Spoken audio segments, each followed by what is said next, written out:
बिस्मिल्लाहिर्रहमानिर्रहीम अस्सलाम वालेकुम। Welcome back to my channel. आज मैं बनाने जा रही हूँ फ्रोज़न पराठे, जिसके लिए मैंने 2 किलो आटा लिया है और उसमें 2 टेबलस्पून जो है ना मैंने सॉल्ट डाला है, 1 टेबलस्पून मैंने शुगर डाली है और 4 to 5 टेबलस्पून मैंने उसमें ऑयल डाला है। और शुगर और सॉल्ट अकॉर्डिंग टू टेस्ट डाल दें। उसको अच्छे तरीके से गूँध के और 30 मिनट्स के लिए रेस्ट करने के लिए रख दें। उसके बाद आप 9 to 10 पेड़े बना के रखते जाएँ और साथ साथ हम उसको बेलते जाएंगे। अगर पेड़े ज़्यादा एक साथ बना लो तो काम आसान हो जाता है। इस तरीके से आपने रोटी को बेल लेना है, उसके ऊपर थोड़ा सा ऑयल लगा के एंड देन थोड़ा सा आटा छिड़क देना है और इस तरीके से आपने दोनों हाथों से फोल्ड करना है। I am using one hand, तो इस वजह से मुझे थोड़ी सी प्रॉब्लम हो रही है।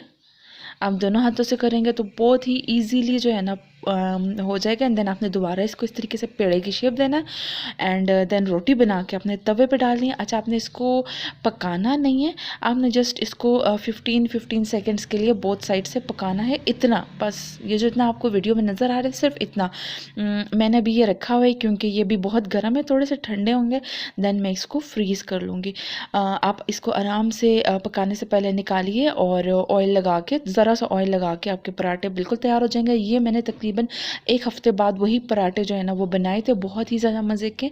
और ये रोल्स जो आपको नज़र आ रहे हैं ये भी वही पराठे यूज़ करके ही ये बने हैं। आई होप आपको पसंद आया होगा। Thank you so much. अल्लाह हाफिज़।